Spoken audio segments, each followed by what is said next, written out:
Hey, welcome back to Gumbo Living. I've got some good stuff for you guys today. I'm issuing an internet challenge. I challenge the entire country to find ground lamb for $4 a pound. But not only that, 50-50 ground lamb.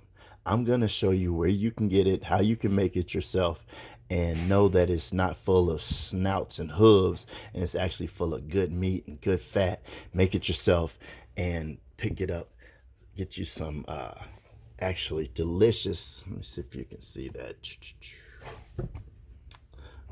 Let's pull that in a little bit. All right, guys, that is some American lamb. It is organic. It's all natural and all the good things. You can see it's $7.99 for 2.7 pounds, right? And I guarantee you, when I finish cutting this up and getting all the meat and the fat off, I'm gonna have about 2 pounds of meat, about 0.7 pounds of bones. So that's gonna work out to about $4 a pound. And I'm telling you, you can't find ground beef that's gonna be as good as this meat. It is so delicious. So let's get started. And of course, we're gonna work with our knife. So always make sure that you're working with a sharp knife. You actually do less damage to yourself if you cut yourself with a sharp knife than you do with a blunt one, because when you use a blunt knife you have to use more force and you end up chopping fingers off. This is my favorite kind of sharpener. It is one from A Smart. It's a professional sharpener, but you can find kind like these are the kind with the Y cutting implement in there. But I like this one because you're protected at all times from way you sharpen. And it's a good thing to put on your list for when you go over to A Smart, because you need to buy about $35 worth of stuff to get the free shipping. And you get stuff from restaurant suppliers if you're going to use it in the kitchen. Have it for the rest of your life. Buy it once instead of buying it over and over again. All right. And this in the household use, in a restaurant use, this will last you for probably 4 months. But in a home use, this will last you 5 years. So get you one of those. All right, so let's cut this open and get started. So for my beginning knife skill people, remember, let's coach ourselves up in life. Let's not say, oh, I can't do this and I can't do that. You can do anything. Let's remember the first rule of knives. Let's cut away from ourselves. We don't cut toward ourselves. We cut away from ourselves. All right, so I got that open. Okay, and this piece of meat is called the lamb breast. Okay, it's that breastplate that you'd see right there. So this part right here, let me pull this back out so you guys can see a little better. Yeah, that's one of the breastbones. This is another piece of that breast meat. This would actually go on this side over here somewhere. Okay, and so what you have is on this one, these are like your big bones that would be in like a ribs or whatever. You can see them right there, and we're going to cut those individually away. What you end up having in here is a few of those, but you've got some long skinny bones in here, so we're going to get them out of there. This isn't going to take as long as you thought. We're not going to throw away any of the fat. We're going to get all this good stuff out of here, so let's get started. Okay, so the first thing we're going to do with any piece of meat, even if you've never cut it up before, nobody's shown you how to do it, let's just feel around, see where the bones are, man. Let's check it out. So the first thing you always want to do is see where you can see where the natural points are, where you can just rip it. Just instead of using a knife, let's just use our hands. And it feels like right here around these bones, I might be able to just rip a big hunk of meat off. So I'm going to stick my thumb in there right next to the bone, and I'm going to do that all the way down, wherever it'll let me. And I'm not going to work too hard at this. I'm just going to, get what it'll let me get.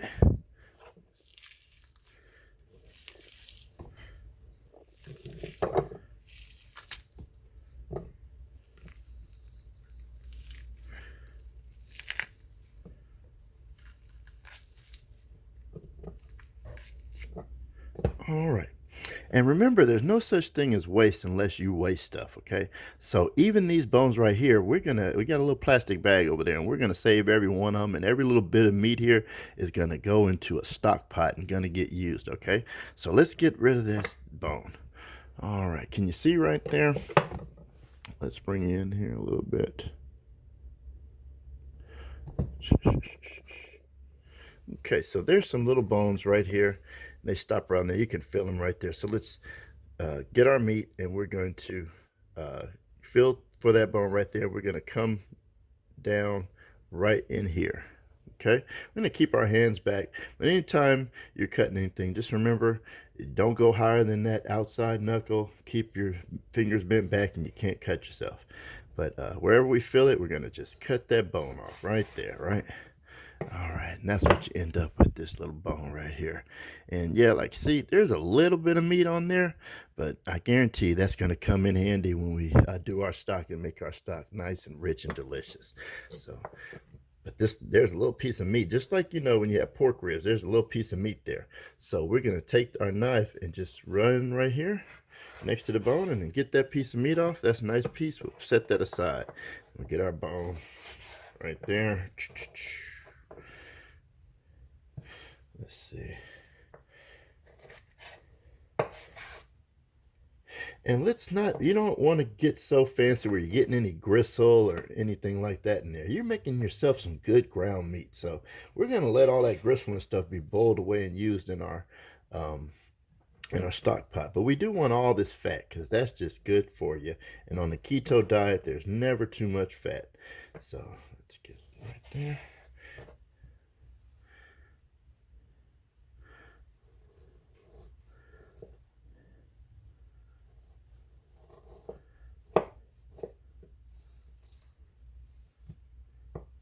And see this skin back here, you don't really want to fool with that.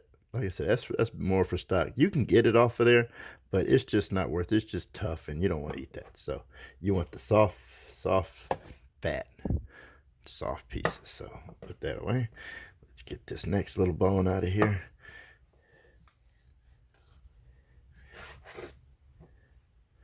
All right, good meat there. There's a good flap of meat right here. Let's turn this away from us, put it down. And you can use the tip of your knife and just run across there. Just run it down there. And then once you get it started, you'll probably be able to rip it on off of there. Yeah. All right, get to the end. Let's give that a little cut, get off of there. Okay, so here's another bone there. See, I feel some more meat there.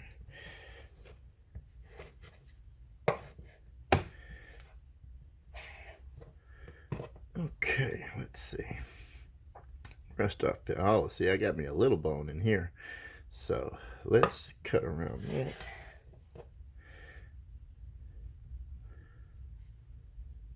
All right. And just always make sure you're feeling around in there. Make sure you're not putting any bones in there. Your machine will cry if you do anyway. And speaking of the machine we're going to use is the KitchenAid stand mixer. They usually, a good one, it's going to run you about $250, $300, but it will pay for yourself on things like this. I guarantee you, internet, if you go out there and you try to find 50/50 ground lamb, if you can even find it where you are, and if you're not in a big city, you might not even be able to find it. Like I can't find it. Like right now, I can get ground lamb, but it'll be 70/30, and it'll be about $10 a pound at the Evil Corp. And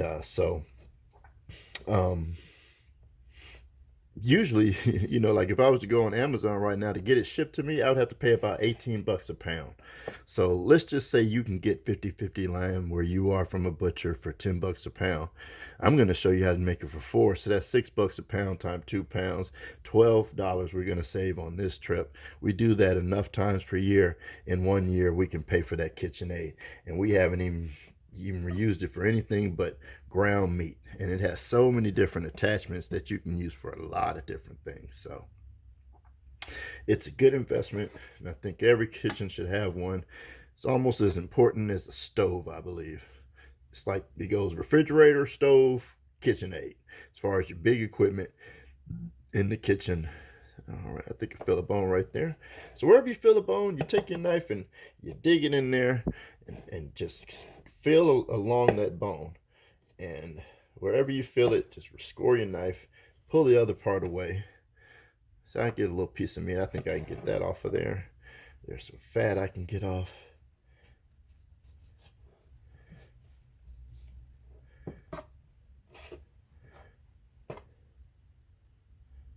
I said, never worry, get too precise because you're not going to waste anything. All right. Nice fat. And speaking of fat, let's talk about that keto life. I suggest everybody watch that Netflix special about the doctor in South Africa that's still getting sued by the food industrial complex. They're still trying to convince you that sugar is what you need to eat. Sugar is what's killing us. It's what killed my mother, killed her kidneys and her heart. And before she died, I had her off insulin, but you can't ever repair that damage to the heart. So you got to get off the sugar, America, and you got to stop letting other people cook for you, because restaurants do not care about you. They do some of the most horrible things. I've been in the industry for 30 years, and I'm telling you, and it's not because they're horrible people. It's just because they have to compete. And so they pump up everything up with fat and salt, but not good fat. It's trans fats and plant fats and salt and sugar, because it excites your little brains. And so they're just worried about taste. They're not worried about your nutrition. And most restaurants do not have to follow the laws and put their nutritional facts out. And you ask for them, and they have to go search, and they get a book that's all made up facts. It's based on recipes that the restaurant doesn't even make that way. And it's just a bunch of lies. So when you cook it yourself, when you grind meat yourself, where it's been. So what I'm doing right now is cutting this big slab of meat up into little strips. The reason I'm doing that is, what we want to do is, we don't want any big hunks of meat, because first of all, it makes it easier to go through the grinder, but also if you've ever had a burger that you've had some stuff get caught in your teeth, some sinew or whatever, it's because they left long pieces, and then that sinew, when it gets cooked, shrinks up like a little pubic hair, curls up. And that's why it gets caught in your teeth. If you don't want any of that, even if you miss a piece and don't take it away, which I left most of it, that's that stuff on the back of these bones you don't even want, then you want to cut these strips up about a half an inch, quarter inch, but no bigger than a half an inch this way. And then you want to cut it about the same length this way, so in the little cubes like this. And when you're doing your knife, make sure again that you're keeping your fingers away. We're sliding our knife. We don't chop. If you're chopping on things, you're in trouble right there. So we're sliding our knife either forward or back. Doesn't matter which way. I like this way. It feels like it works better to me. So, but you'll get two schools of thought on that, depending on who you ask and how they were trained, or whether they were trained in French style or Japanese and that kind of thing. So once we get these little cubes like that, let's throw that away in our little bowl. Not throw it away, but throw it in our bowl. All right. Let's speed up this process, because we've been at this a while, and I want to get you guys some stuff so you can get on the internet and see if you can find this lamb, because you can't. I'm telling you. Good lamb like this that you can make yourself and eat. We're going to make some of the most beautiful patties. I've already tweeted out pictures of making patties with this ground lamb before, but you probably didn't know I made this ground lamb myself. You probably thought I had to go buy this ground lamb. And see here, when I was cutting it up, I felt a little piece of gristle right here. So I got that out, and we're going to get the little fat we can and put that to the side. So you see, through all that meat, that first piece, we got all that meat, and this is all the waste right here so far. Okay, so let's attack this other piece of meat. Like I said, let's go back in there and see if we can't find right along the bones here. There's usually a place where you can stick your thumb in there, and then you can get in there, keep sticking your thumb in there.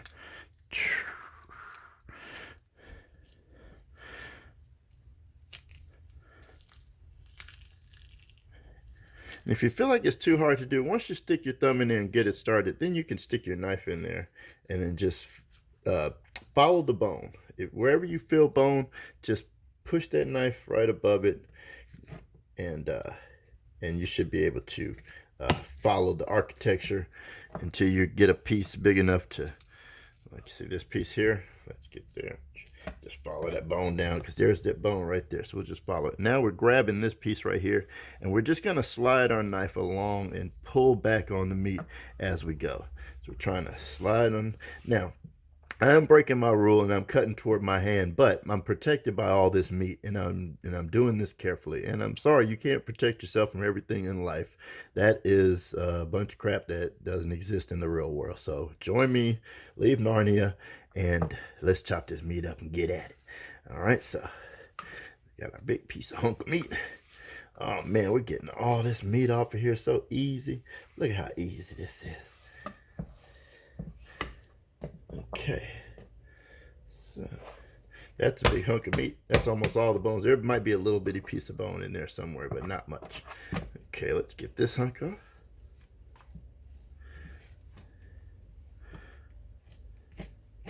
So I'm just scoring up against these bones.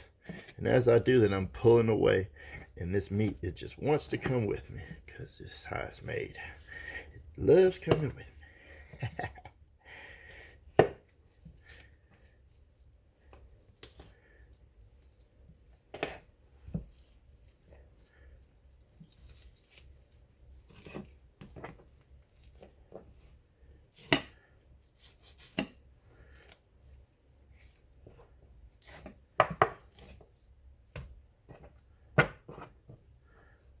That's a big hunk of fat right there. So let's take our knife and slide down.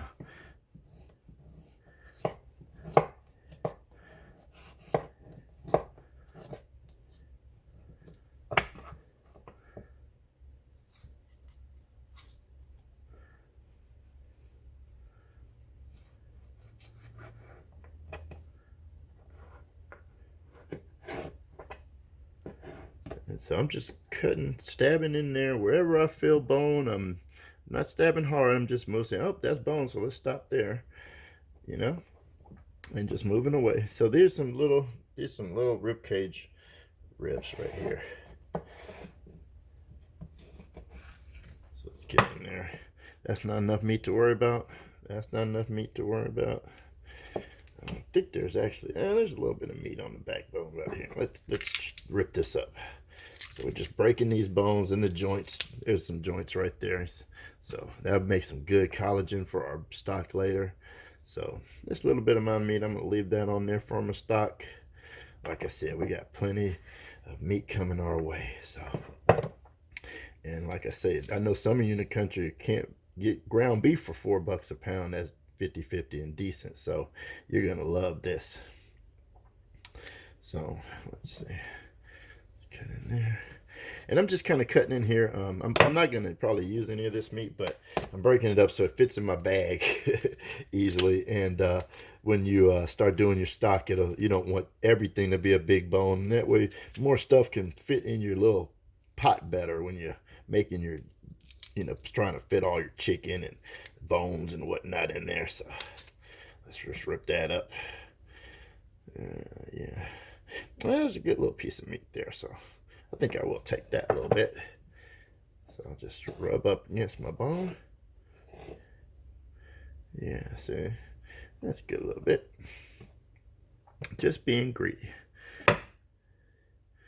There's a little bit on there too, but I think, like I said, I'll leave that for my stock. Now, let's put all this in a bag, and I'm going to weigh it out for you so you can see how much waste you end up with versus how much meat.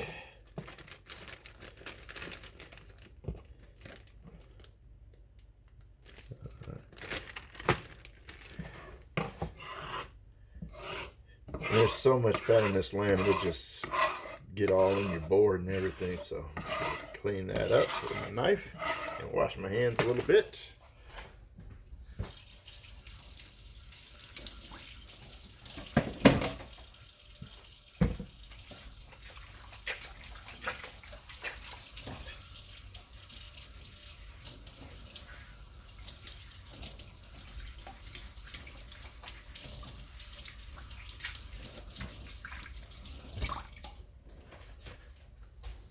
Right, cleaning as we go is always the best way. So now we can start this round 2 to cut that up. Before we do, let's grab our little food scale, which is something that if you are trying to lose weight, which I have lost more than 100 pounds with this keto diet, y'all. I'm going to be putting some pictures that shocked me the other day when I looked back at my license. I couldn't even believe that that was me on there. All right, so let's make sure you can see this. All right, so it's all zeros, and that's on pounds. And you'll see we got 0.638.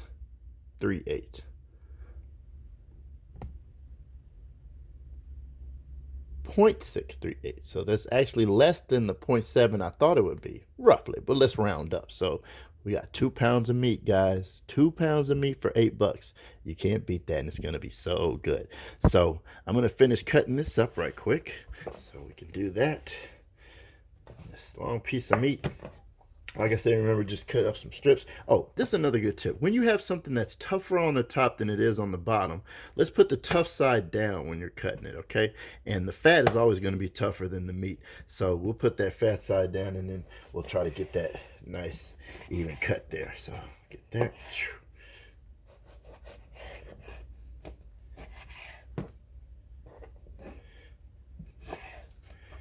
And this is a rough process because, like I said, it's all going in the grinder, so we don't have to be perfect. But like I said, I don't want any pieces that's bigger than the first joint of your thumb. The king's inch. Americans are so crazy, man. We just refuse to get with the metric system. They tried with my generation. They made us learn it in school. Jimmy Carter did, and then the next president came in office and undid all that, just like the current president. One does something and the other one comes in and undoes it. And y'all all just watch football and who cares, right? All right. I can't solve all that, but maybe I can help you take some fat off your butt while you're sitting there. All right. Okay, that's a little bit tough. So I'm sure you've heard about cutting against the grain. Let me show you what this actually means.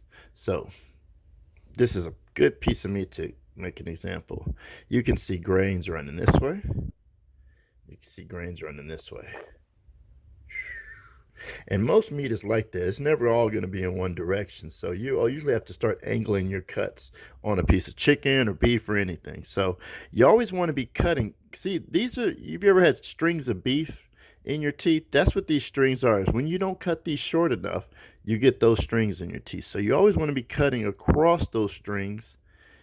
And then there's fat and tissue in there that'll hold that together. But then when you go to chew it, it'll make tiny strings that can't even get caught in your teeth. They'll just be delicious and tender feeling. So it's always cut against the grain. All right. So I got that.